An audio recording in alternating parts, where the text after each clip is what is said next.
SER Podcast. La cadena SER, hora 25.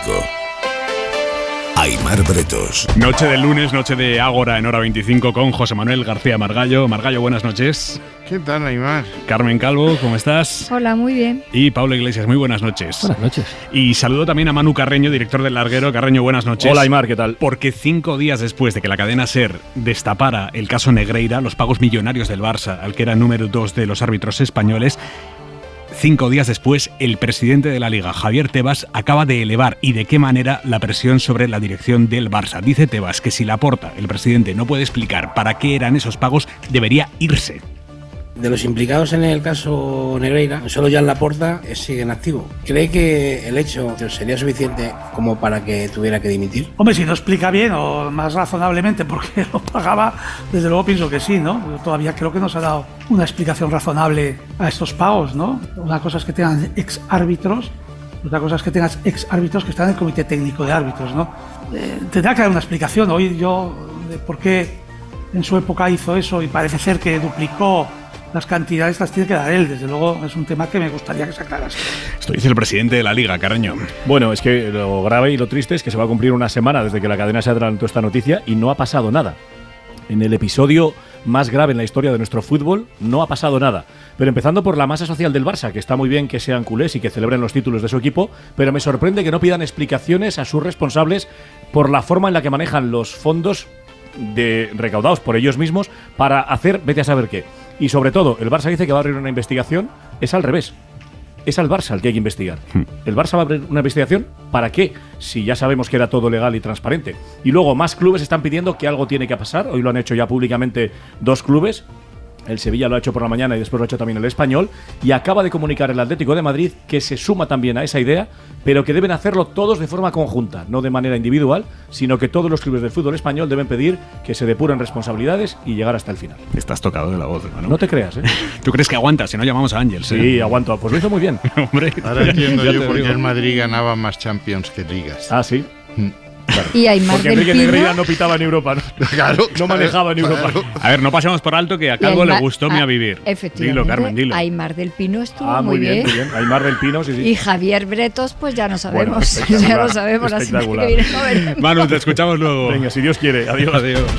Vamos con el resto del día en 2 minutos. Marina Fernández. Y son 2 las cabezas al más alto nivel que han rodado hoy por el escándalo del fallo en el diseño de los cercanías de Asturias y Cantabria. La de la número 2 de Transportes, Isabel Pardo de Vera, expresidenta de Adif, y la de Isaías Taboas, presidente de Renfe. Enseguida lo ampliamos en el día de una visita histórica, sorpresa y de enorme carga simbólica.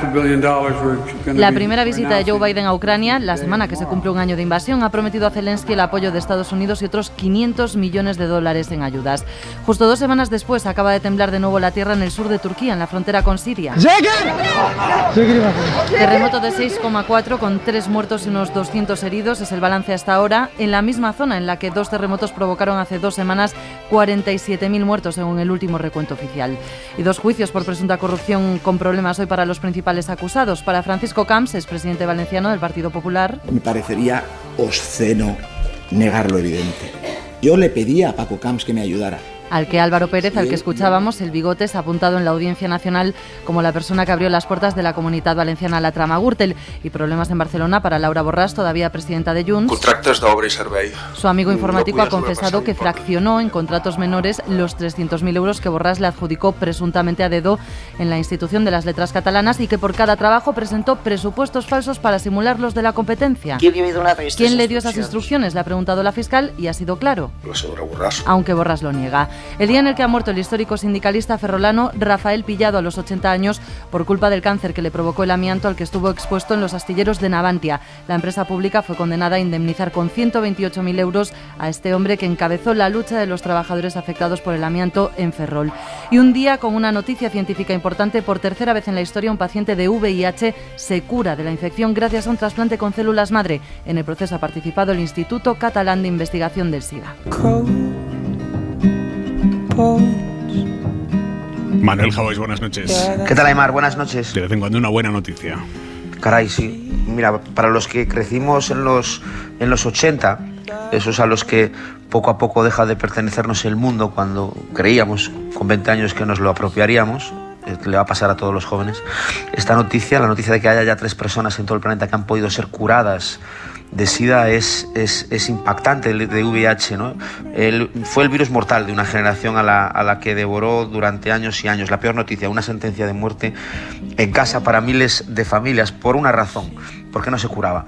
Y además estigmatizaba de la peor de las maneras. Llegaba a decirse que se contagiaba tocándote. Yo recuerdo cuando era niño la cantidad de barbaridades que tuvimos que escuchar y, como éramos niños, creer en muchas ocasiones. Había que dar explicaciones de la enfermedad por eso y dar cuenta de por qué la tenías. Es decir, culpable en lugar de víctima. Con el tiempo los investigadores consiguieron reducirla a una enfermedad crónica, algo que ya fue impresionante, y ahora se empieza muy poco a poco a poder curar. Sé que no hará el mismo ruido, sé que a veces la vuelta a la normalidad es mucho más gris que su ruptura, pero estamos asistiendo a una victoria brutal, o a una victoria dificilísima, una más, por parte de investigadores haciendo, como siempre, un mundo un poco mejor. Hasta mañana, Javois. Hasta mañana, chao.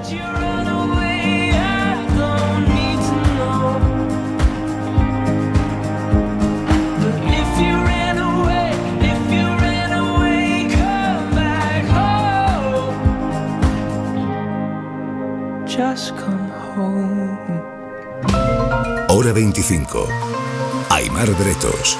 Esta semana, el viernes, se cumple un año del inicio de la guerra de Ucrania, de la invasión de Ucrania. Joe Biden ha ido por primera vez hoy a Kiev. Hace un año, el mundo estaba preparándose para la caída de Kiev. Parece que ha pasado mucho más tiempo que un año, pero entonces incluso pensábamos en la caída de Ucrania. Un año más tarde, Kiev resiste y Ucrania resiste. La democracia resiste. Estados Unidos resiste con vosotros y el mundo resiste con vosotros.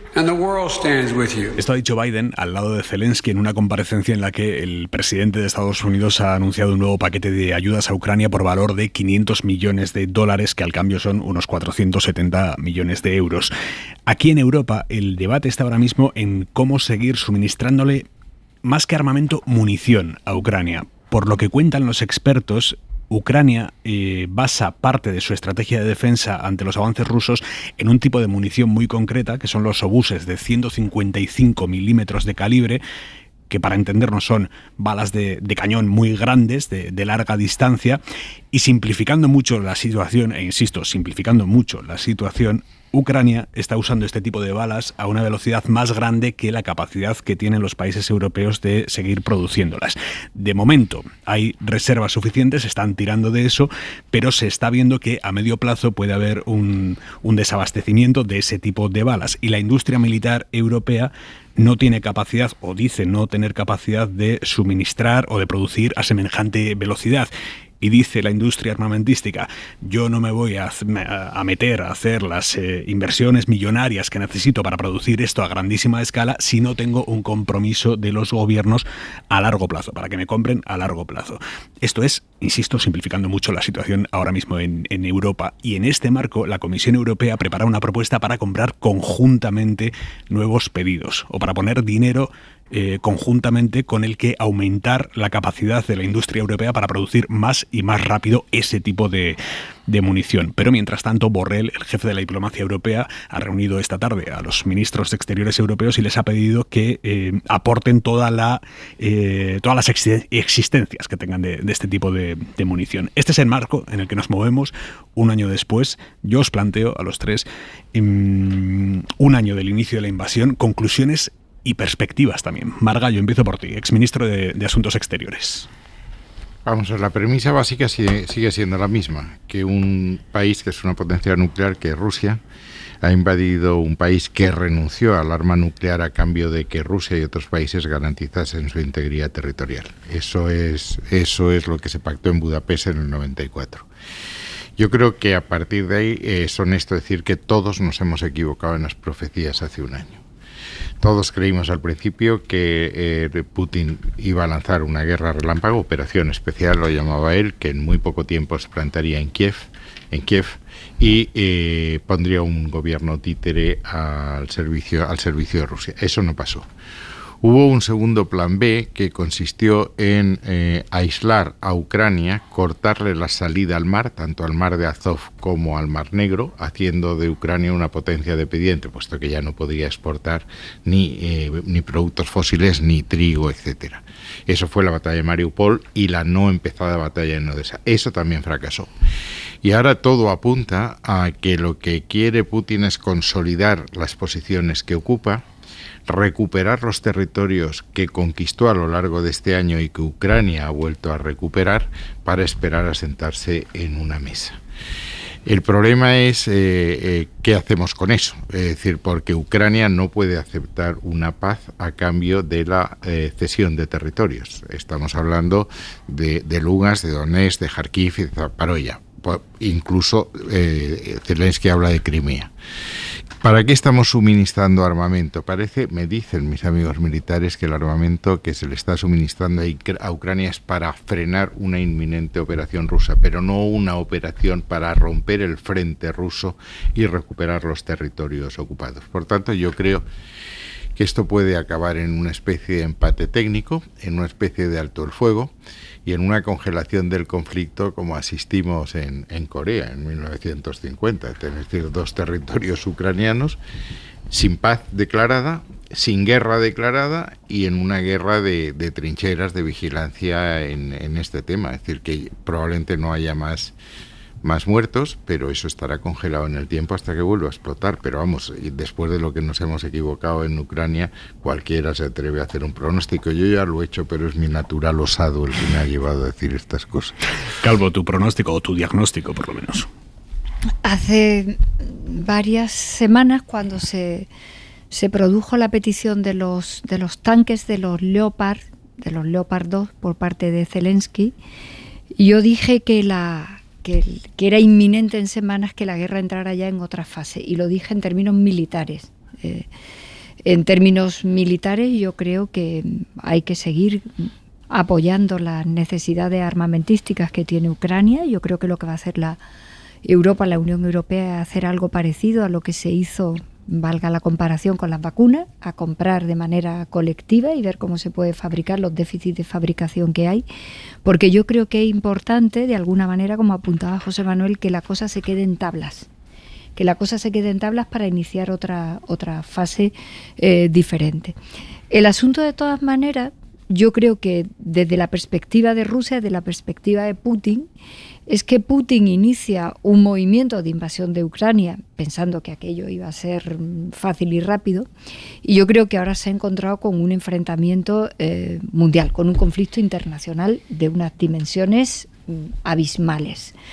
Se ha encontrado con que se está enfrentando, evidentemente, contra la idea y la defensa de la democracia. Se lo ha dicho hoy Biden claramente, ¿no? Yo creo que ese mensaje era para Putin, evidentemente, y eso ya lo coloca todo en un escenario radicalmente diferente, al punto de que las preocupaciones que tenían las últimas 48 horas el secretario de Estado Blinken era advertirle a China que se le ocurriera suministrar armas a Rusia en este enfrentamiento. Que el problema es que una parte importante de los drones que se utilizan los tiene también Turquía, es decir, que ahora la situación es mucho más compleja que el enfrentamiento ya de un invasor y de quienes han sido invadidos, que se han defendido muy bien, ¿no? Con mucha ayuda, pero muy bien. Ahora es que tiene un segundo nivel en el conflicto internacional, y en el conflicto internacional es evidente que Ucrania se tiene que quedar con la integridad territorial, si no, no hay manera de entender todo esto, y buscar algún tipo de salida. No obstante, nadie habría querido esto, todos en principio y de buena fe estamos evidentemente por la paz, pero a mí me gustaría pensar que lo que nos pasó a los españoles en su momento, lo que nos pasó a España en su momento, y el abandono en el que todos nos dejaron, es un abandono al que no podemos someter de ninguna manera a Ucrania, no solamente en sí por lo que ha hecho, sino también por lo que en este momento ya está representando la invasión de Ucrania. Iglesias. El otro día, Oscar Lafontaine, que fue en su momento presidente del SPD en Alemania, recuerdo que en esa época se comparaba a Borrell con Lafontaine. Se decía que que Borrell era el Lafontaine español porque vendría a encabezar el ala izquierda del Partido Socialista, como en su momento ocurrió con Óscar Lafontaine. Lafontaine se mostraba escandalizado por el hecho de que ni buena parte de la prensa alemana ni buena parte de las autoridades políticas de Alemania se plantearan que era una posibilidad más que real que los autores del atentado contra las infraestructuras de Nord Stream fueran los Estados Unidos. Aunque esto no se pueda decir en público, yo creo que esto, digamos que lo sospecha la mayor parte de los dirigentes políticos y la gente informada en Europa. Que no se pueda hablar de la posibilidad de que un aliado y el país más importante de la OTAN haya podido atentar contra infraestructuras alemanas para imposibilitar que Alemania compre gas a Rusia y se vea obligado a comprárselo a Estados Unidos mucho más caro, revela una de las consecuencias más terribles para los europeos de esta guerra, que es la pérdida de autonomía política, en particular en política exterior, por parte de la Unión Europea. Yo creo que los europeístas más sensatos, aunque no lo pueden decir, piensan que es imprescindible que haya una solución negociada cuanto antes. Y todo el mundo sabe cuáles son las bases de esa negociación. Las bases de esa negociación es hablar del estatuto jurídico-político del Donbass. Yo creo que todo el mundo asume que la mayor parte de la población de Crimea prefiere pertenecer a la Federación Rusa y al mismo tiempo garantías de seguridad absoluta para Ucrania y garantías a Rusia de que la OTAN no se acerca a las fronteras rusas. Creo que esto lo tiene en la cabeza todo el mundo y que eso es lo más conveniente para Europa y para una Europa que se ve progresivamente debilitada. El otro día el secretario general de la OTAN llegó a decir que había que organizar las economías de los Estados miembros de la OTAN en clave de guerra y que hay que empezar a aumentar el gasto militar y no digamos ya pues mantener todo ese suministro de armas. En realidad yo creo que no es aventurado decir que estamos en guerra con Rusia. Si Ucrania necesita nuestras armas para poder hacerle la guerra a Rusia, es casi un tecnicismo decir que no estamos en guerra con Rusia y yo creo que sería más conveniente otro tipo de situación. Entiendo que alguien diga que esto es un problema de democracia contra dictadura, que en realidad lo que aquí se juega es defender al demócrata Zelensky frente al dictador Putin. Pero cualquiera que sepa un poco de relaciones internacionales sabe que esto se sostiene regular. Putin ha sido una figura elogiada por las élites europeas.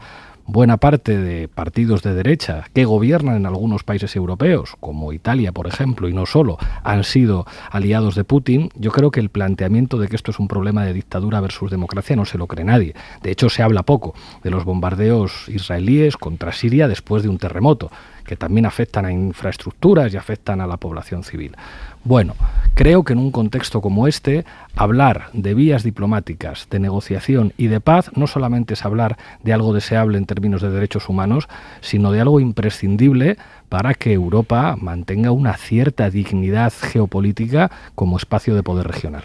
Y otra cosa que yo querría apuntar brevísimamente es que para lo que sí se van a tener que preparar las economías europeas y Europa como tal es para la reconstrucción de Ucrania, que ese sí que es un asunto capital cuando esto termine, ojalá que termine pronto, porque ese sí que es un asunto del que en este momento no podemos hablar, pero igual que hemos estado en este primer momento, que es tremendo, que es una guerra, habrá que estar en la reconstrucción de Ucrania.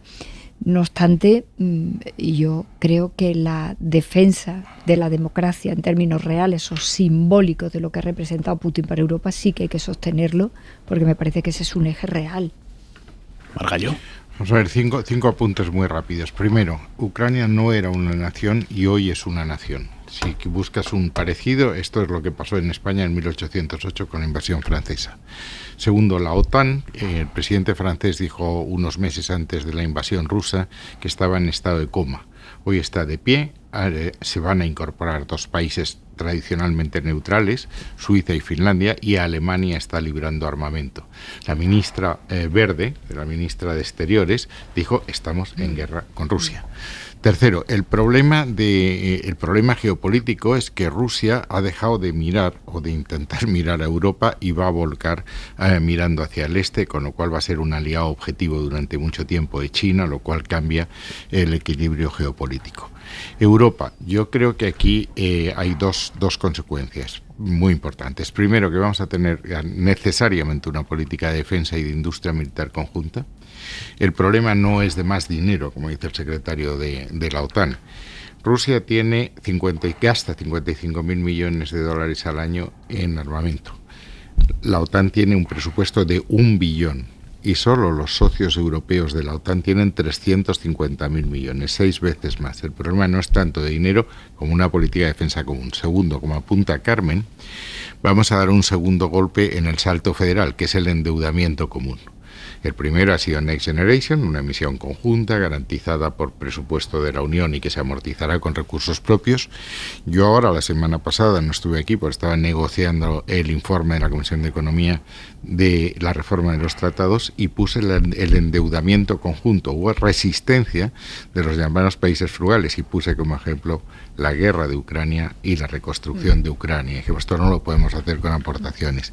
Y último, no se trata de democracia versus dictadura, se trata de algo que es más común.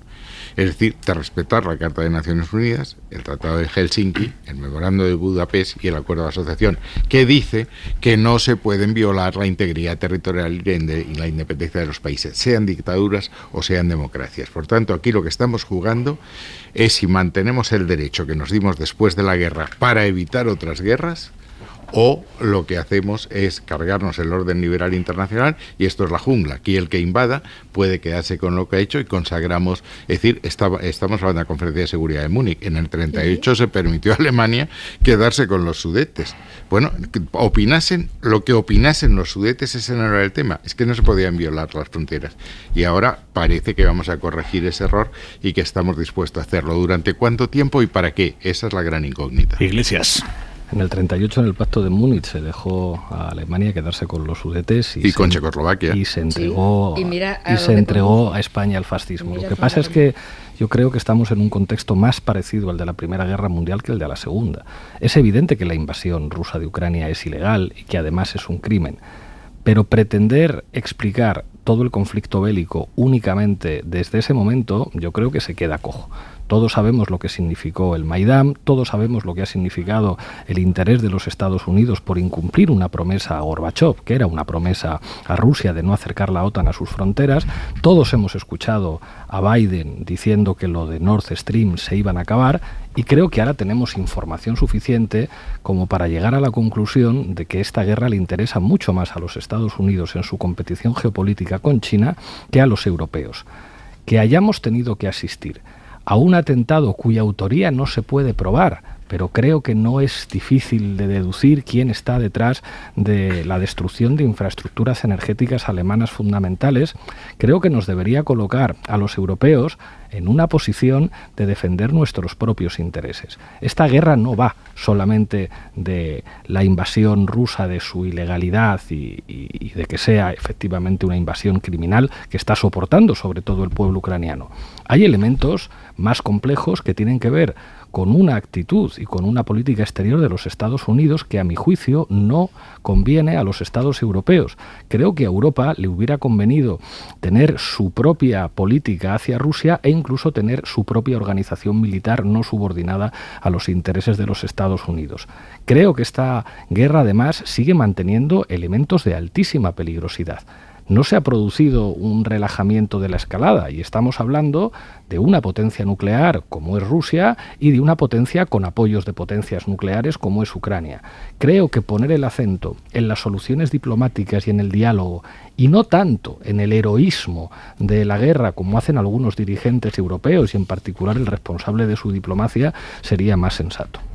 Por cierto, Josep Borrell, que va a estar en Hora 25 el jueves, la víspera de que se cumpla el año, el aniversario de la invasión rusa. ¿Levantabas la mano, Carmen? Sí, es que de todas maneras la situación es la que es y aquí conviene que seamos realistas. A estas horas no sabemos y será muy difícil de saber los cálculos reales que de verdad tuviera Putin, porque también cuesta mucho trabajo entender que Putin no tuviera unos cálculos bastante exactos de cuál era su potencial, no solamente en tropas, en términos humanos, sino también en material armamentístico para haber llegado a un cierto ridículo de las previsiones iniciales que esto tenía. Con lo cual tampoco sabemos si había cálculo, no había cálculo que esto era un asunto que se quedaba en Ucrania y era Ucrania o algo más. Porque lo que sí es cierto y verdad es que Rusia vira ahora en relación a China, pero también a India, incluida Turquía, a un panorama completamente diferente. Y ese panorama completamente diferente posiciona a Europa con Estados Unidos. Y no podemos tampoco pensar que Europa iba a tener una respuesta propia, porque Europa llevaba mucho tiempo. Yo no llegaría a suscribir las palabras de Macron cuando dice que la OTAN estaba bajo mínimo, no llegaría a tanto, efectivamente en coma, bajo mínimo no llegaría a tanto, pero también es verdad que en ese sentido la respuesta europea no podía formar parte de una política particular que tuviera Europa en estas lides, teniendo en cuenta que compartimos la OTAN con Estados Unidos. Yo creo que los acontecimientos desgraciados han sido bastante lógicos y que la situación ahora pasa por el realismo de que esa guerra se gane, aunque no sea de 10-0, para poder plantearnos el espacio de la negociación y el espacio internacional. Y a mí me sigue preocupando mucho en el espacio internacional la situación de China. La situación de China es que en 48 horas, cuando se le ha advertido que no administren armamento, no han dicho que no. Es decir, que ahora estamos viendo cuál va a ser la posición de China. Y eso sí nos coloca ya en una situación radicalmente diferente. Yo creo que en la Unión Europea, que hay 27 países, hay dos clases de países: los que son pequeños y los que no saben que son pequeños. Y a partir de este momento, el invierno demográfico y la lentitud del crecimiento europeo respecto al crecimiento de otros países, de otras áreas, fundamentalmente de Asia-Pacífico, determinan que un bastión esencial para la seguridad de Occidente sea la Alianza Atlántica, es decir, contar con los Estados Unidos. Bien, es verdad que los Estados Unidos han hecho saber ya desde Obama, cuando la retirada en Siria, que ellos se van a ocupar solo de aquellas áreas en que los intereses americanos estén comprometidos, que muchas de ellas coinciden con las áreas en que los intereses europeos están comprometidos. Ahí tendremos que trabajar juntos. Y en aquellas áreas en donde los intereses de los dos no coincidan, estoy pensando en Libia, estoy pensando en África, Europa tiene que tener una autonomía estratégica para resolver sus problemas. Libia lo tenemos ahí, en casa. Túnez es otro problema. Argelia no sabemos cómo va a terminar. Está el Sahel, todo eso. Pero vamos, prescindir... Ahí está Rusia entrando y mandando. Y China están fundamentalmente... Y ahora están convenciendo a Turquía para que acepte Suecia, que es lo que no quiere aceptar, ¿no?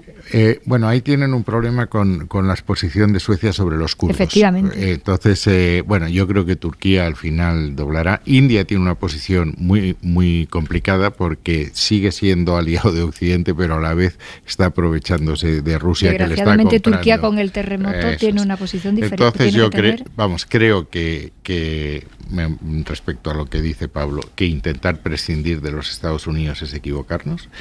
La seguridad europea depende, por lo menos en aquellas áreas que tengamos comunes, de una acción conjunta, porque lo que estamos defendiendo es que el problema es que es el modelo entre las democracias liberales, que creen en los derechos y las libertades, la separación de poderes y el Estado de Derecho, y las llamadas democracias liberales que no creen en nada de eso. Y eso es Putin. Mira, el gran invento de Lenin, estoy leyendo ahora un libro de Appleton, no fue seguir el marxismo, que era bastante heterodoxa, sino el Estado totalitario, que es la primera vez que se entiende. Un partido que él quería que fuese como la Ucrania, perfectamente disciplinado, y Putin es de la KGB, es decir, es que es un discípulo aventajado de estos métodos.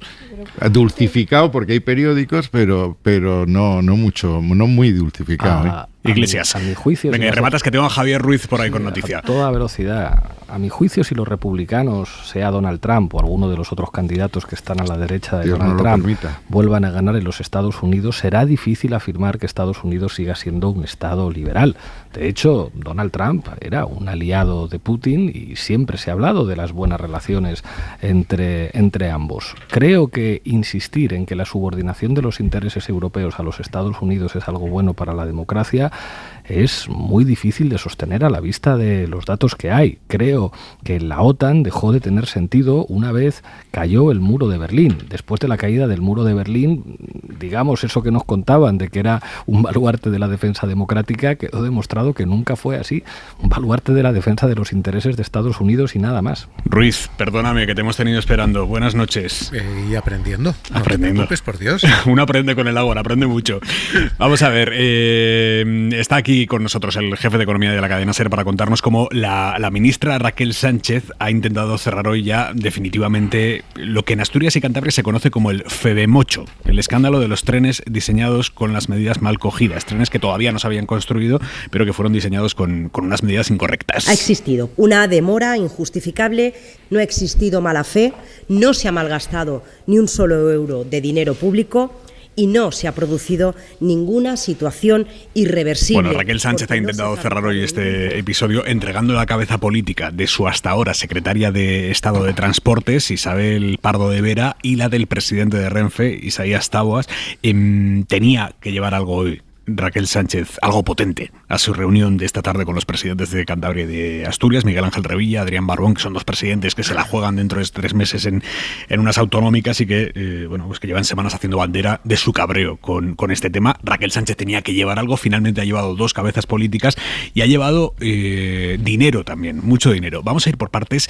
Ruiz, lo primero, las cabezas políticas ya tienen sustitutos. David Lucas y Raúl Blanco van a ser los nuevos secretarios de Estado de Transportes y presidente de Renfe. Sí, efectivamente. Hay una, dimisión, se dice oficialmente. Hay 2 ceses sobre la mesa, porque dimisión impulsada, quizá, ¿no? Sí, les han dimitido. Vale, les han dimitido a los 2. Cae Isabel Pardo de Vera, este es el nombre clave, y este es el movimiento clave. Cae la expresidenta de Adif, ahora secretaria de Estado, pero expresidenta de Adif, cuando se tramitaron los proyectos. Cuando en aquel momento, en el año 2020, se aprueban los papeles. Esa baja es la clave, porque ella era la responsable de la supervisión del proyecto de Asturias y de Cantabria. Y, porque señalan fuentes del Ejecutivo, ella es la que detecta el fallo hace más de un año. Y durante un año no se ha movido nada. Así que, ¿qué ha pasado? Que por el dónde y por el cuándo cae la actual secretaria de Estado, entonces presidenta de Adif. Y efectivamente a ella la va a sustituir David Lucas, hasta ahora secretario de Estado de Vivienda, uno de los hombres fuertes en ese ministerio. Este es el relevo en Adif. Pero es que cae también Isaías Taboas, presidente de Renfe. Esta es la empresa que autorizó la compra. El problema es que la compra se autoriza sobre lo proyectado por Adif, pero cae Isaías Taboas también porque el Ejecutivo lo que dice es que se quiere hacer una página nueva con lo que ha sido claramente un patinazo ferroviario. A él le va a sustituir Raúl Blanco. Es también un hombre cercano en el Ministerio, secretario general de Industria y PYME, y él va a ser el nuevo presidente de Renfe. Así que efectivamente 2 cabezas no de alto nivel, Aimar, el más alto nivel posible. Y te decía, ha llevado esas 2 cabezas, la ministra a Asturias y a Cantabria, y ha llevado también mucho dinero. Sí, porque en una mano estaba esto, los ceses políticos, que por cierto ya van 4, ha caído hoy la presidenta de Adif y el presidente de Renfe. Adif había cesado antes al jefe de Inspección y Tecnología y Renfe había cesado antes al gerente de área de gestión de material, así que en una mano llevaba todo esto, todos esos ceses políticos, pero en la otra sobre todo lo que llevaba era dinero. Un giro inesperado, un gesto inesperado.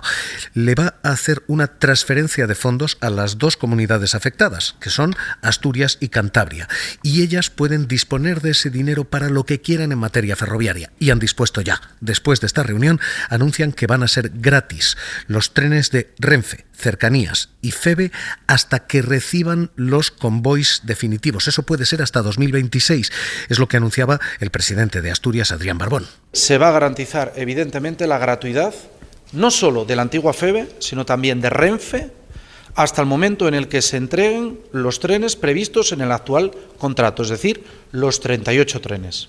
Hasta que esos 38 trenes sean entregados en su totalidad, hay que decir que va a ser gratis el servicio de Renfe y FEBE para cántabros y asturianos. Ojo en esto, en principio es para Cantabria y Asturias, pero la formulación nos ha dejado a todos diciendo, oiga, ¿y esto? No hay aclaración. Sí puede ser una cuestión como la que se está haciendo aquí en Madrid con los abonos de tener que registrarte. En cualquier caso, ahora mismo lo que tenemos es gratuidad en esos transportes de aquí a 2026 y mucho dinero sobre la mesa. Javier Ruiz, gracias, buenas noches. Un abrazo, cuidaos. Más allá de este caso concreto que tiene el recorrido que tiene, si lo queréis comentar estupendamente, pero yo esta noche quería aprovechar que tengo a 3 personas que han estado en el gobierno hasta hace nada para preguntarles cómo se determina en casos como este, en los que hay un marrón clarísimo, cómo se determina quién, cuándo y cómo asume las responsabilidades políticas. ¿Cómo funciona esto de las dimisiones, yo te pido que tú me dimitas? ¿Cómo es la gestión interna de una patata caliente así? Calvo, empiezo por ti. Hay algo que es de sentido común, ¿no? Cuando estas cosas ocurren y no tienen que ocurrir, yo creo que es de salubridad democrática que alguien rinda cuentas del error, ¿no? Y habitualmente hay 2 líneas. Yo lo he vivido. Yo hablé el otro día con el presidente Revilla porque estaba cenando con el presidente Barbón y lo llamó y hablé con él, y hoy he estado hablando con el presidente de Asturias. Hay una línea que es de sentido común. Intentar acertar y determinar exactamente quién ha cometido el error, que esto es lo humanamente razonable. ¿Quién ha cometido el error? ¿Quién no ha estado vigilando? ¿Quién no ha supervisado? ¿Quién ha cometido el error? ¿No? Eso es lo lógico, ¿no? ¿Qué es el error exactamente? Porque en este caso yo entiendo que el error es que Pardo de Vera no estaba ahí con el metro. No, hombre, claro, la Secretaría de Estado no va a ir con el metro. ¿Quién asume el invigilando? ¿En qué punto de la cadena? Bueno, es que en este caso se ha asumido a máximos niveles. Es que ha caído prácticamente la mitad del ministerio en esa línea del Ministerio de Fomento, ¿no? Hay que determinar quién debía conocer o impedir que lo que haya ocurrido no hubiera ocurrido. Eso es algo de sentido común para acertar en estos casos, para no ser injustos. Al que sea le cae, pero no le tenía que caer. Y yo creo que en este sentido la ministra ha tomado la decisión sobre la secretaria de Estado fundamentalmente. O sea, que no ha sido una división. ¿Qué? No ha sido una división, entonces. Evidentemente, yo creo que además lo decía Javier Ruiz, pero con todo sentido, es la ministra la que tiene que decidir cómo se va a administrar. Y luego hay una segunda línea política. Hay algo que también hay que tener en cuenta. Una situación de esta naturaleza tiene que tener una factura política por parte, y además yo creo que en esto el gobierno no ha intentado falsear la realidad nunca. Desde las propias declaraciones del presidente a las de la ministra todo el tiempo. Han sido todo el tiempo conscientes de que esto es un asunto completamente inaceptable y que no tenía que haber ocurrido y que por lo tanto había consecuencias políticas. Las consecuencias políticas son la dimisión de 4 altos cargos, uno de ellos primerísimo nivel porque es la segunda en línea de la ministra para estos asuntos con los que va a pagar el cargo. Y yo creo que esto forma parte de la normalidad de lo que es razonable en política.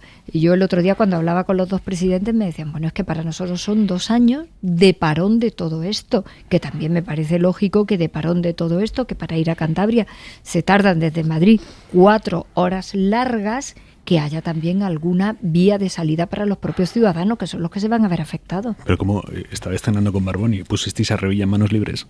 No, estaba cenando con el presidente Barbón y de repente le llamó el presidente Revilla y le dijo, estoy cenando con Carmen Calvo, y me dijo, pásamela, y ya eché un rato con él. Y echaste la noche ahí. Eché un rato con él. Iglesias. O sea, aquí hay varias cosas. La primera, estaría bien saber qué ha ocurrido, porque es una cosa que resulta inverosímil. O sea, es como algo de chiste que se haga un diseño, digamos que no caben los trenes por el túnel. Entonces estaría bien, más allá de la asunción de responsabilidades, explicar cómo ha podido ocurrir esto. O sea, porque uno, digamos, está preparado para determinados errores o determinados fallos, pero parece un tanto insólito. Y luego, la cuestión de las dimisiones, esto básicamente depende de quién tome la decisión. Cuando un ministro dimite es porque el presidente ha decidido que dimita. De hecho, los ministros no deben dimitir, salvo que se lo pida el presidente, a los de su propio partido. No le puedes hacer a un presidente dimitir por tu cuenta. Será en todo caso él el que te diga, oye, yo te he puesto de ministro, tú dimites, si a mí me interesa que dimita, siempre que estemos en la línea de partido. Cuando decide un ministro, pues un ministro suele hacer pagar la responsabilidad a quien tiene por debajo. Ha habido más casos. Se habló sobre si Margarita Robles tenía que dimitir por el caso Pegasus, que era muy fuerte. O sea, que te instalen Pegasus a ti y al propio presidente y que la máxima responsable de los servicios de inteligencia no pueda impedir que al presidente del gobierno le instalen Pegasus, eso hubiera podido implicar que el presidente se enfadase y dijera, ¡hala!, pongo a otra persona, pero el presidente entendió que no y le tocó a la señora del CNI pagar el pato, que tampoco es para tanto. Yo recuerdo cuando dimitieron a Villarroya, al jefe del Estado Mayor de la Defensa, porque se puso la vacuna antes de tiempo y le mandaron con sueldazo a Estados Unidos de agregado, que es como, así dimite cualquiera. Entonces, bueno, esto pues básicamente son decisiones políticas que, ojo, no es que se toman porque garanticen que el error no vaya a ocurrir, sino porque se entiende que los medios de comunicación se tranquilizan. Es decir, como que los medios para decir, si quieres que este escándalo pare, entrégame algo que haga que a partir de mañana o pasado el tema del que se hable sea otro diferente. Margallo estaba diciendo que no con la cabeza. Hay ministros que dimiten. Yo en el gobierno en el que estuve en 5 años me dimitieron por iniciativa propia, no les dimitieron, que yo recuerdo a Alberto Ruiz Gallardón porque no se siguió sus directrices en el Ministerio de Justicia, y José Ignacio Ver porque se hizo lo mismo con la ley de educación. Dimiten. ¿Y a Soria le dimitieron o no dimitió? No, Soria se vio envuelto en un problema y él creyó que perjudicaba al gobierno, y eso ya entra en la categoría intermedia entre dimitir y ser dimitido. Vale. Pero dimitir se dimite. Segundo, hay un refrán que es que se aplica mucho en política, que es que hay que matar muchos caballos para que no muera Curro Jiménez. Y aquí es absolutamente evidente. José Manuel, hoy está sembrado, te lo digo, para que lo Curro sepa. Jiménez Eso será es la para ministra de turno. Es decir, estamos hablando de altísimos cargos, de un contrato muy importante. Dice que no ha habido dinero público. Yo tengo aquí que la adjudicación a CAF fue por 258 millones de euros. Sí, pero eso se mantiene. ¿Se mantiene? No se ha perdido ese dinero. Sí. ¿Cómo que se ha perdido? ¿Se han hecho unos trenes que no sirven? No están hechos los trenes. No están hechos los trenes. De todos modos, esto se ha solventado con 2 caballos por hora o 3 caballos por hora. Veremos si la marea 4 sigue siguiendo, o 4. Pues si sigue siguiendo, habrá otro caballo de más raza que tenga que dimitir. Esto en el gobierno actual ha pasado. Es decir, cuando se pasó lo de Gali, se quiso hacer pagar el pato al jefe de gabinete de la ministra de Asuntos Exteriores. Al final cayó la ministra de Asuntos Exteriores porque el tema no se sostenía. Y luego ha habido esta especie de piñata ahora, que yo me alegro mucho por los cántabros y por los asturianos, que tengan buenos trenes, pero bueno, aquí es un procedimiento. Otro economista que decía, los problemas económicos no son difíciles de resolver. Basta con dinero. Bueno, pues regamos de dinero público y asunto terminado. Es decir, si con 4 cargos públicos y esta propina que está... Había, si me permites, un último... Claro. Estábamos antes con la guerra de Ucrania. Se cuenta que después de la guerra mundial, el presidente mexicano reunió su gabinete y explicó cómo los países europeos que habían perdido la guerra y estaban arruinados estaban saliendo como tiros. Y entonces contestó su ministro de Hacienda, es que les ha regalado dinero a los Estados Unidos. Entonces el presidente de México dijo, ¿y por qué no declaramos la guerra a los Estados Unidos? Y dijo el ministro de Hacienda, ¿y si la ganamos? A ver, de todas maneras, lo que no puede ser, a mí me parece que siendo como debemos ser, en fin, razonablemente sinceros con los cargos que hemos tenido y como vemos las cosas, a mí tampoco me parece razonable tener que colocar siempre una perspectiva tan prosaica y tan hipócrita de la política. Si hay dimisiones, no sirve, porque eso es que no funciona, porque eso ha sido forzado, porque no tiene ningún sentido, porque tal. Si no las hay, que los políticos se atrincheran en los cargos y que no hay manera de esta cosa natural, que tiene que ser natural, tanto cuando tú consideras que te tienes que ir por alguna razón en la que ponen los intereses generales del gobierno, del país, incluido tu partido, el daño que le pueda hacer a tu partido. A mí me parece que podíamos dejarlo en algo un poco más natural y un poco, repito, más sano también para la opinión que la gente debe de tener de las instituciones y de la política. Ya nos va, porque nos va la democracia en ello, ¿no? Oye, caen 4 cabezas porque no se han medido bien, y a saber quién lo tenía que hacer en concreto, lo han asumido las autoridades por arriba. Me parece muy importante reconocerlo. O sea, que no se ha tomado esa decisión que en algunas ocasiones se toma y que me parece bastante impresentable, que, bueno, el de 5º nivel, que era el que tenía que ir a medir, que se vaya ese directamente. Aquí se ha tomado una decisión bastante honesta, por arriba. La Secretaría de Estado seguro que no tenía que ir a medir los trenes, está clarísimo. Pongámoslo también en valor, porque cuando no se producen dimisiones, el comentario que hacemos es: oye, no hay manera de que los políticos, ahora que se produce, pues esto es para los medios de comunicación. Pues yo tengo la sensación de que no.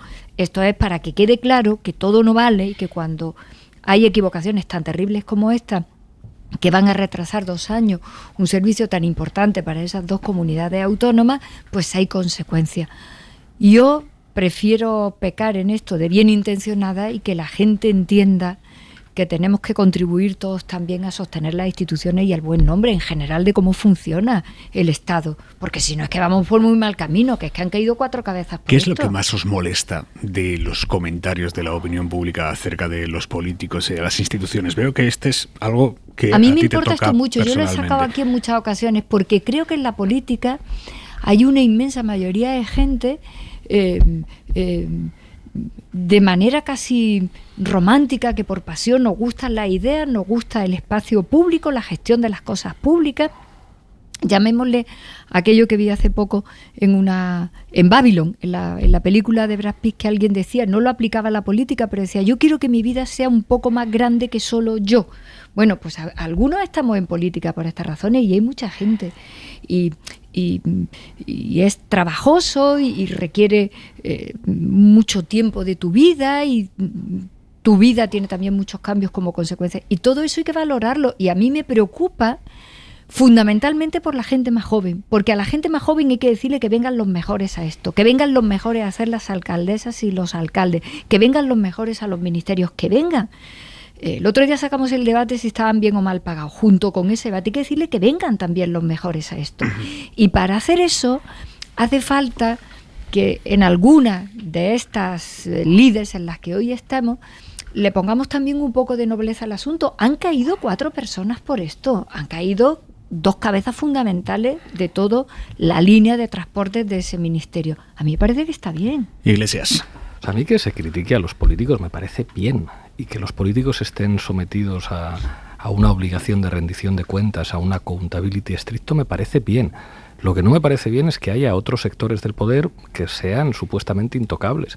Está bien que se pueda criticar a los políticos, pero está bien que se pueda criticar a los empresarios, a los jueces y a los periodistas. Y sin embargo, se ha instalado como un sentido común en el que al político se le puede decir cualquier cosa, pero al periodista no, o al juez mucho menos, o no digamos ya a los empresarios. El otro día, en un contexto de subida de precios escandalosa de los alimentos, y después de algunas declaraciones de Juan Roig, La Vanguardia se marcaba un editorial defendiendo a Juan Roig, que era: hombre, pero que es que en democracia no tiene que haber nada intocable. Cualquiera que tenga una responsabilidad que implique un ejercicio de poder, sea poder ideológico, poder judicial, poder empresarial, poder mediático, tiene que estar sometido a la crítica, a la rendición de cuentas, y eso tiene que ocurrir con los políticos, pero con todos los demás que ejercen y practican el poder. Margallo.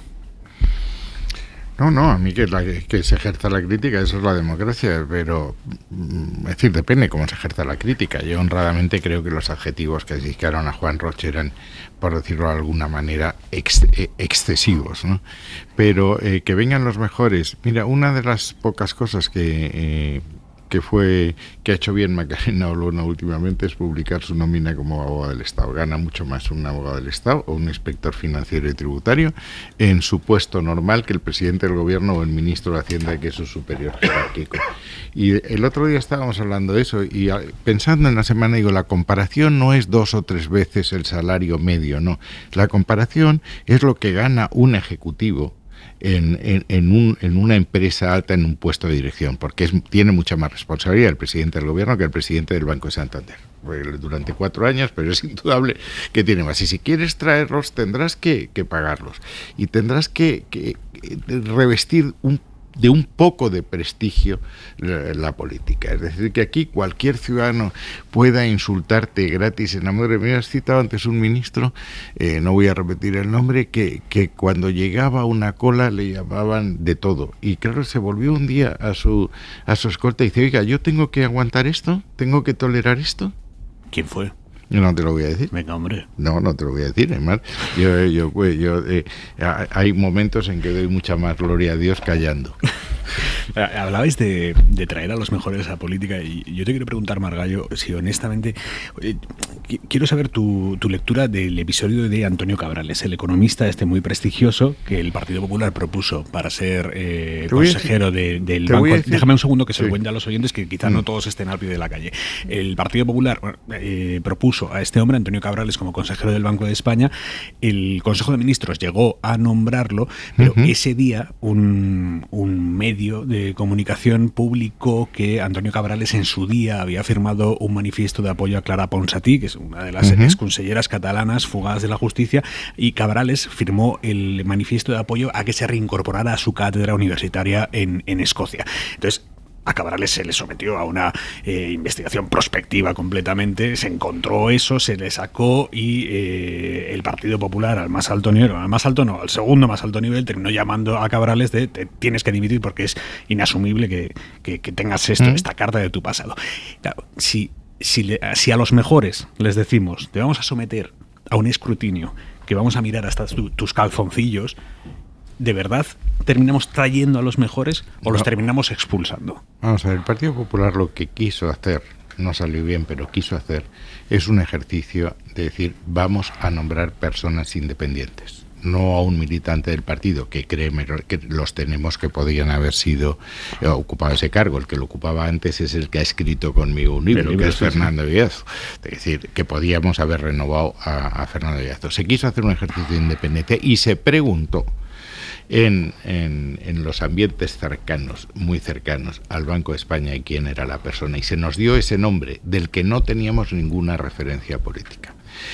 Cuando se descubre que había tenido posiciones próximas al independentismo, eso es algo que el Partido Popular no puede tolerar. Una cosa es que seas independiente y otra cosa es que mantengas posiciones claramente contrarias a lo que son los principios fundamentales del partido. Y en mi partido la unidad de España es un principio fundamental. Yo tuve, por cierto, con Clara Ponsatí un incidente, siendo yo ministro de Asuntos Exteriores. Ella regentaba una cátedra en Estados Unidos que me parece que se llamaba Felipe VI.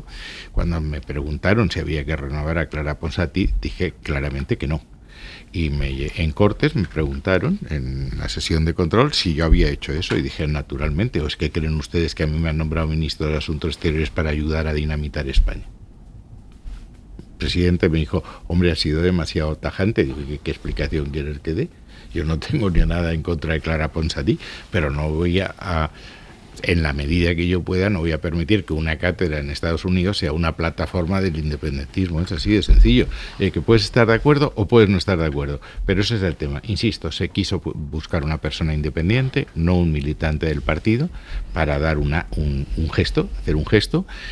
No se había verificado y resultó esto, y naturalmente dijo, esto hay que rectificarlo en el acto, porque insisto, es que no sé, es como si nombras y das al Papa Borgia la encomienda de hacer una encíclica sobre la castidad. Mire usted, nosotros creemos en la unidad de España. Pero sobre la familia podía haberlo hecho Borgia. La familia amplia, hijos, nietos, que todo ahora lo podía viene haber en hecho este proyecto de ley, Borgia hubiese ocupado todas las familias imaginables. Todas las modernas y todas.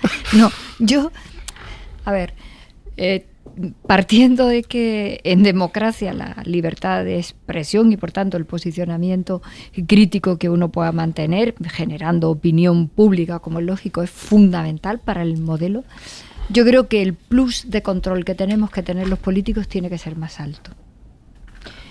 Porque si de repente ponemos en el mismo plano la crítica que podemos ejercer, por ejemplo, contra el empresariado o contra los medios de comunicación al mismo nivel al que nosotros que tenemos que rendir cuentas, porque somos elegidos precisamente para rendir cuentas, me parece que no estamos en el mismo plano. Eso no está en el mismo plano. Claro que se puede criticar a un medio y a un juez, a una jueza, claro, evidentemente, en el contexto genérico del derecho a opinar y de ejercer presión y crítica. Pero parangonar quienes somos elegidos específicamente para trabajar por los intereses generales y rendir cuentas. Y manejar los recursos de los ciudadanos. Exactamente. Parangonarlo en el mismo nivel que otros sectores o poderes del Estado, influyentísimos, evidentemente, como el propio Poder Judicial, parangonarlo en el mismo nivel para que el combate sea en totum revolutum, yo no participo de eso. Y yo he sido aquí, evidentemente, crítica, pero creo que no es lo mismo.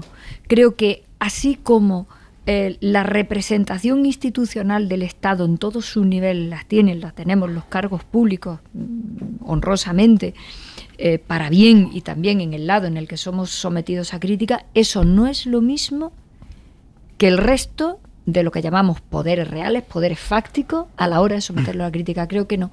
Y creo que además si hacemos ahí una especie de tabla rasa de todos por igual, lo diré en términos absolutamente coloquiales, nos cargamos la jerarquía de modelo, incluido el Poder Judicial, que naturalmente se puede criticar y se puede estar en desacuerdo y tal. Cuando le decimos al Poder Judicial que actúe de manera independiente y en sus espacios competenciales, es cuando a continuación también debemos en la contraparte no someterlo al juicio crítico político como sí podemos someter al Parlamento o al Gobierno, que son poderes políticos de elección directamente del pueblo, a diferencia del Poder Judicial, que siendo un poder político lo es en términos técnicos. Creo que ahí si no entramos en contradicción. Yo lo veo al revés.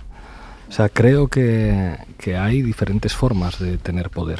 La forma en la que tiene poder un cargo público está dotada de una enorme legitimidad. Quien está en el Congreso de los Diputados o en el Senado tiene detrás el apoyo de muchos ciudadanos que han apoyado una lista de partido. Y luego creo que a la gente hay que decirle la verdad. Aimar Bretos tiene más poder que la mayor parte de los diputados de este país. Y no lo digo por meterte el dedo en el ojo, creo que digo una obviedad. El director de un periódico tiene más poder que un diputado raso, que un senador raso. Y no digamos ya el poder que puede tener Juan Roch o el poder que puede tener Amancio Ortega. Poder incluso para definir una línea editorial. Un gran empresario se puede permitir llamar a un periódico y decirle, como te quite la publicidad institucional, tienes que echar a la calle a la mitad de tu plantilla. Así que mucho cuidadito con hablar mal de mi empresa. Esto es la verdad. Y esto funciona así. Entonces decir que se puede criticar más al pobre diputado por Soria o por Cuenca en el Congreso de los Diputados que al empresario que ejerce diariamente su poder, yo creo que eso desvirtúa la democracia. Porque al fin y al cabo, el cargo público está ahí porque le ha puesto la gente. Es más, hubo un debate antiguo en el que los diputados socialistas exigían frente a los diputados que representaban a las clases pudientes poder cobrar un salario. Porque es que si no se les pagaba un salario, no podían ejercer su trabajo como representantes públicos, precisamente porque no tenían poder. Hay algunos liberales que dicen, si somos dos individuos, yo empresario y tú trabajador, ¿por qué no negociamos tú y yo nuestro contrato? Pues esto sería como poner a un león a negociar con un ratón. Los ratones tienen derecho a organizarse en sindicatos de ratones para poder negociar con los leones. Esa es la base de la democracia.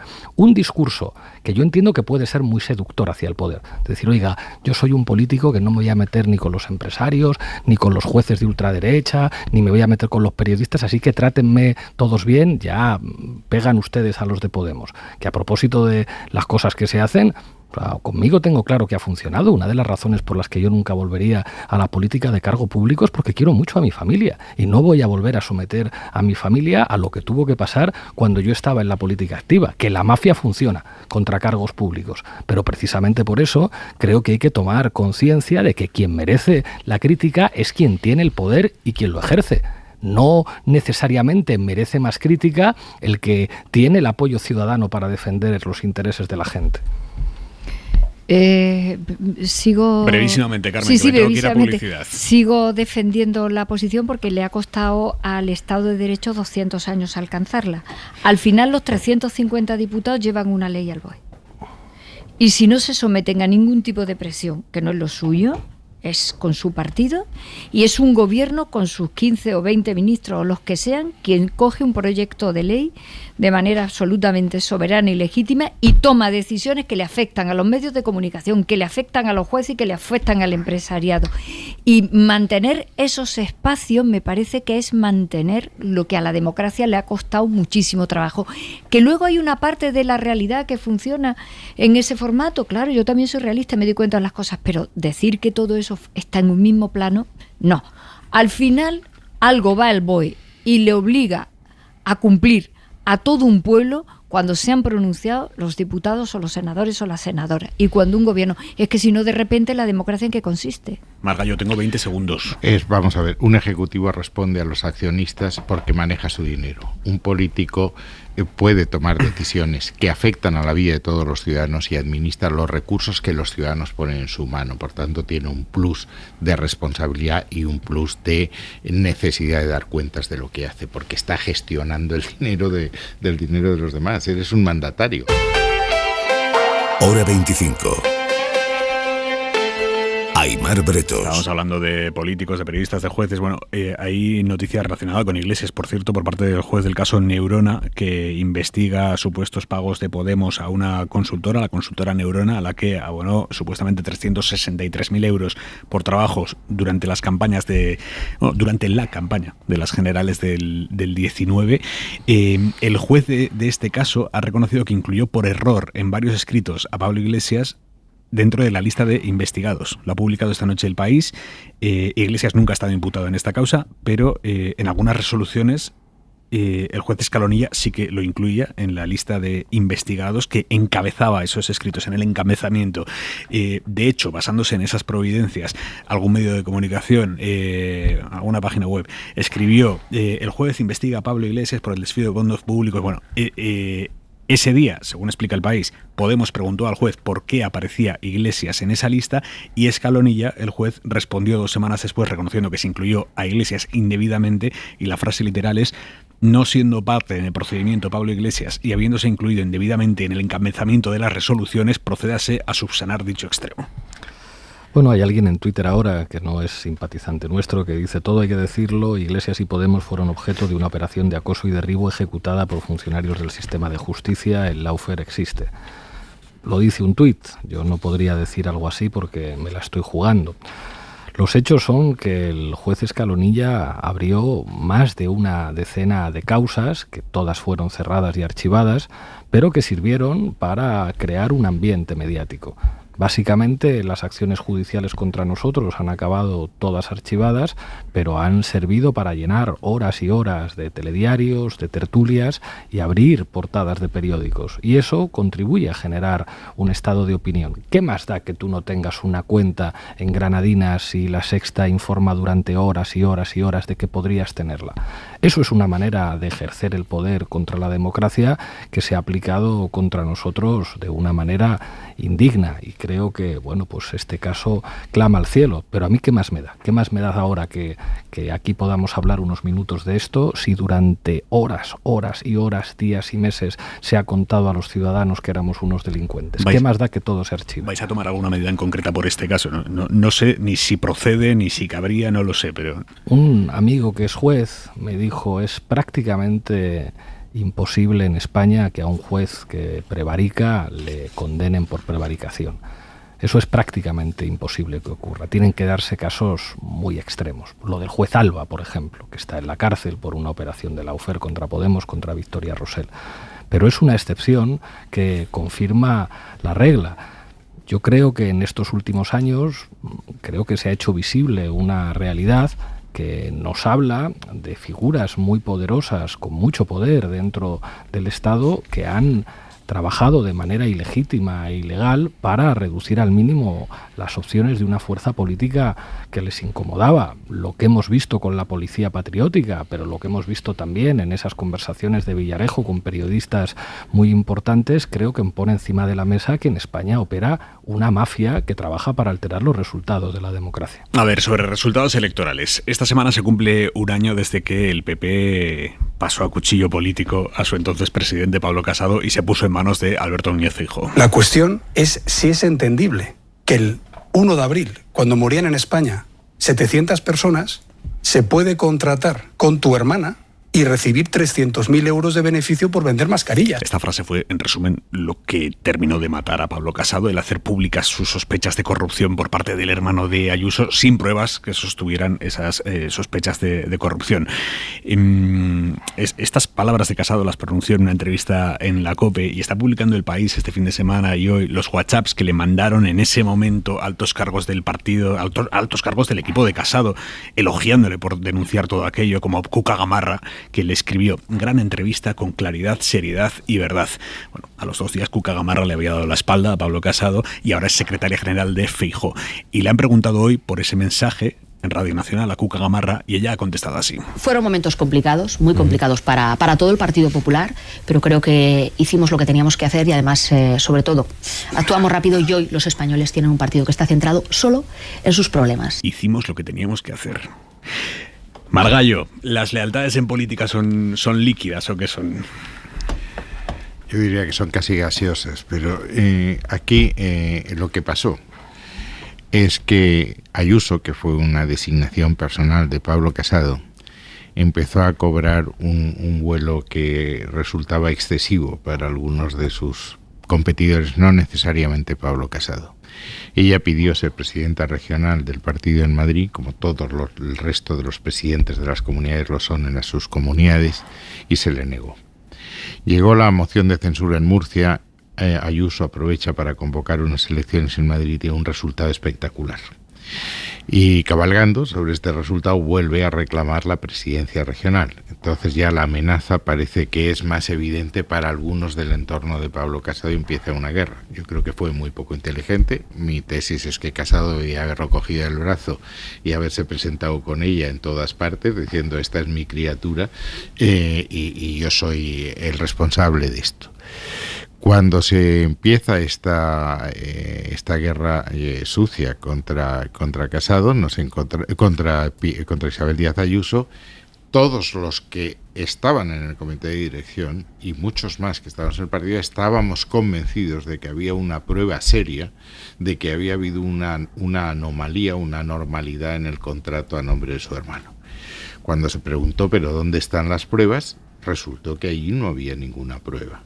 Quien iba a ir a esa entrevista en la COPE era el secretario general, el presidente Casado. Teodoro García Egea. Sí, decide que él va y hace estas frases, dice esto sin ningún tipo de prueba. Y entonces ya estalla todo. Es decir, y se produce en muy poco tiempo, yo creo que en menos de 15 días, hubo una conjunción de voluntades para pedirle a Alberto Núñez Feijóo que viniese. Por cierto, que Alberto Núñez Feijóo hubiese sido el candidato en las primarias que ganó Casado si Alberto Núñez Feijóo hubiese querido dar el paso. No lo dio porque entendió que necesitaba un cierto tiempo para mantener unido el partido en Galicia, que le había costado 13 años hacerlo. No fue candidato en ese momento, pero era el que más, desde el primer momento, tenía más números en la lotería. Y en 15 días se resolvió, creo que se resolvió bien, y estas personas dijeron: hecho lo correcto, apoyaron a Casado cuando creyeron que una afirmación de una gravedad tan extrema como esta, poniendo en duda la honorabilidad del hermano de la presidenta, había pruebas. Cuando dijeron que no había pruebas, dijeron: hombre, esto no parece un acto muy consistente. Vamos, que como dice Gamarra, hicisteis lo que teníais que hacer. Yo no hice nada, yo siempre he sido un menchevique en mi partido. Yo no he estado nunca cerca de... No me ha gustado nunca la política de partido. Yo soy bastante heterodoxo. Pero yo creo que se hizo lo que tenía que hacer, apoyar al presidente creyendo que tenía unas pruebas y la tesis de que había que eliminar cualquier sospecha de corrupción en el PP, que bastante escaldados estábamos, parecía que era razonable, pero cuando aquello se desmontó y no había ninguna base para sostener que dije, ¿pero qué está pasando aquí? Calvo, ¿qué me dices de las lealtades en política? Existe muy poco. Y un día le escuché a un compañero mío, un compañero relevante, y me enfadó, me dolió incluso, en una entrevista en El País, que dijo, en la política no hay amigos. Y yo, que lo conozco mucho, lo llamé y le dije, ostras, ¿cómo dices una cosa de esa? Yo tengo amigos en el partido. Y me dijo, no, Carmen, entiende, el partido y el espacio político en general es un terreno para otro tipo de relaciones, ¿no? Esto quita para que no haya lealtad. No, hay lealtades, pero hay lealtades a las siglas, hay lealtades al gobierno al que perteneces, a las ideas que estás desarrollando, pero las lealtades personales son muy difíciles, sobre todo en determinados niveles, porque requieren una asimetría que es difícil de soportar, en personas maduras, en personas, en fin, hechas, ¿no? Y es muy complicado. Y a mí me molesta mucho porque a mí personalmente la lealtad es una virtud, la califico de virtud, que me gusta mucho, porque me resulta muy rotunda, me resulta muy romántica, muy apasionada. Lo de volarte la cabeza simbólicamente por algo o por alguien me resulta extraordinariamente interesante y defendible, pero en política es muy difícil. Y con lo que le estaba preguntando a José Manuel, yo creo, sin entrar en el asunto del hermano de Ayuso, eso lo sigue investigando la Fiscalía Europea, yo no entro ahí, pero yo creo que ahí lo que se produjo y lo que se sigue produciendo en a nosotros siempre nos han dicho los socialistas que teníamos dos almas, es que el PP hace ya mucho tiempo que tiene dos almas. La de Ayuso, que está casi conectada con los hijos que se fueron a Vox, y la que intentó Casado de conducir al PP por otro lado, pero lo hizo francamente de una manera muy, muy torpe, porque estaba absolutamente radicalizado. ¿Qué? Mejorable, naturalmente. O sea, que yo le he visto a Casado, como líder de un partido como el Partido Popular, decirle al presidente del gobierno, ¿tú quién te crees que eres? En tribuna, presidente a metro y medio, ¿tú quién te crees que eres? Como si estuviéramos en un bar ya con 3 copas de más ya de parranda, ¿no? Entonces yo creo que ahí lo que se está moviendo es un Partido Popular que tiene una pasarela con Vox. Ayuso lo que hace es llevarse el voto de Vox aquí, y otro Partido Popular que intenta navegar por otro lado con muchas dificultades, que es en las que está también Feijóo. Es verdad que Feijóo ha seguido el modelo contrario de Casado, se abraza a Ayuso, pero ya veremos estos abrazos en qué quedan. Las lealtades en política, Iglesias. Quien practica la lealtad es invencible. Yo creo que muchas veces se ataca desde una suerte de cinismo la lealtad, diciendo que eso es fe o obediencia ciega. En política, sobre todo para los actores que no cuentan con aliados poderosos, si hay un grupo que practica la lealtad, ese grupo es muy difícil de derrotar. De hecho, hay momentos de la política que solamente operan cuando opera la lealtad. Un grupo de presos políticos, si no son leales entre ellos, mueren. Quien ha hecho política en condiciones de clandestinidad sabe que la lealtad es condición de posibilidad del éxito. Ha habido militantes políticos que han resistido torturas por lealtad a sus compañeros, y precisamente por eso les tenían tantos miedo. Creo que lo que ocurre en el Partido Popular con la salida de Casado es otra cosa, y me fascina ese proceso porque revela quién manda realmente. Por una parte, yo creo que cualquiera que nos esté oyendo, si yo hubiera hecho con una hermana o con un hermano mío un contrato como el de Ayuso, toda España conocería su cara. Es increíble el nivel de omertá, que no haya habido ninguna empresa de comunicación que se haya propuesto hacer una fotografía al hermano de Ayuso y publicarla. Nosotros lo vamos a intentar en Canal Red porque nos parece increíble que alguien tan objeto de noticia como el firmante de un contrato en el que se ha llevado toda esa pasta, la gente no conozca su cara. Y luego creo que lo que ocurrió con la salida de Casado fue una guerra mediática. mediática.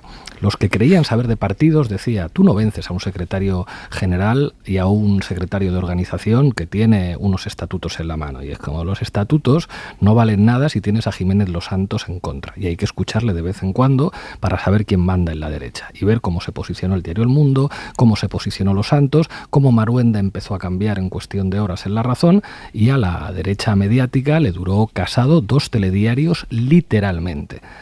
Podía tener Casado y su mano derecha los estatutos, pero la publicidad institucional para untar a unos cuantos medios de comunicación la tenía Isabel Díaz Ayuso. Y es una historia muy interesante de cómo funciona el poder en España. Y sobre historias interesantes, debates planetarios interesantes, el que se está formando a raíz de que el editor de los libros del escritor infantil Roald Dahl haya decidido reescribir los libros y eliminar las palabras que considera ofensivas de esos libros.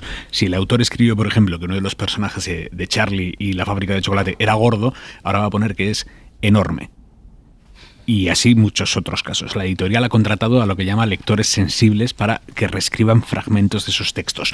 Y esto está generando, como digo, un debate planetario. ¿Estamos ante un delirio o estamos ante una evolución? Fran Rodríguez. Personalidades de la literatura, como el autor Salman Rushdie, creen que Puffin Books y la gestora del patrimonio de Dahl deberían avergonzarse porque Dahl no era un ángel, pero considera Rushdie en Twitter que esto es una censura absurda. Críticas a las que también se ha sumado la prensa internacional. Las últimas ediciones de los libros de Dahl sustituyen referencias que la editorial considera que pueden resultar ofensivas porque aluden al peso, la salud mental, la violencia, el género y la raza de sus personajes. De modo que, por ejemplo, Augustus Gloop, que disfrutaba como nadie del chocolate de la fábrica de Willy Wonka, me encanta el chocolate, salta a la vista, ya no será un chico gordo.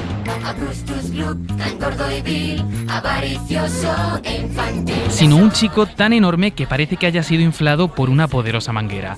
Las brujas de Dahl, que odiaban a los niños y usaban pelucas para esconder que eran calvas, seguirán igual de calvas pero con una nueva apreciación. La editorial aclara en las nuevas ediciones que hay muchas razones por las que las mujeres pueden usar pelucas y que no hay nada de malo en eso. Una de esas niñas que podían odiar, Matilda, llámame Ismael.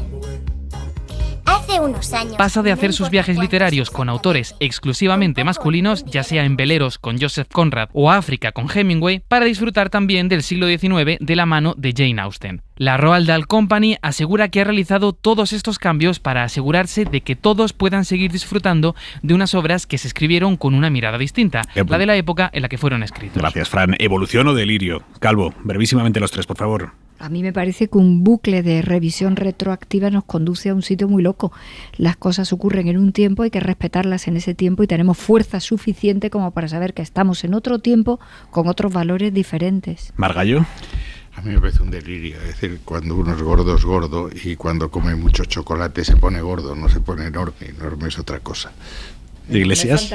Hay dos debates. Uno, si nos parecen bien las obras de Dahl para los niños, y dos, si es legítimo cambiar la obra de Dahl. Lo segundo es, evidentemente, no. Y a propósito de esto, desde que Disney ha comprado al Hombre Araña, ahora resulta que el Hombre Araña de Marvel ya no es un chico de clase obrera, es un chico de barrio pijo.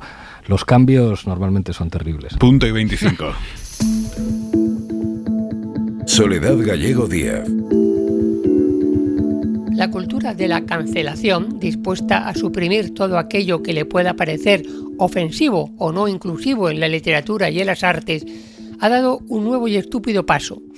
Una editorial británica llamada Puffin Books acaba de reescribir algunos de los libros de uno de los autores más famosos de la literatura infantil y juvenil, el británico Roald Dahl, que escribió, entre otros, Charlie y la fábrica de chocolate, llevada también al cine, o la maravillosa Matilda, la niña de 5 años, ávida lectora, que tiene poderes con los que fastidiar a una profesora cruel.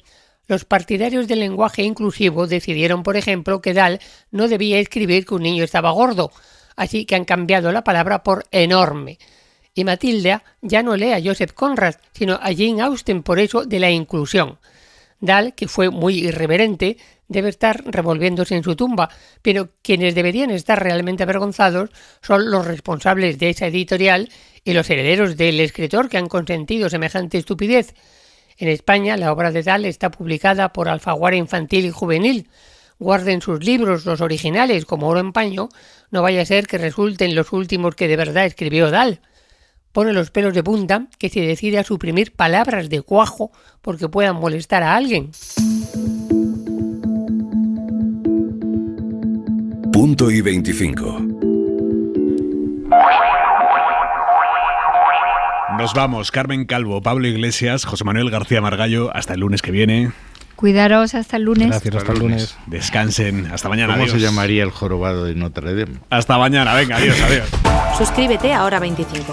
Todos los episodios y contenidos adicionales en la app de Cadena SER y en nuestros canales de Apple Podcast, Spotify, iVoox, Google Podcast y YouTube. Escúchanos en directo en la SER de lunes a viernes a las 8 de la tarde.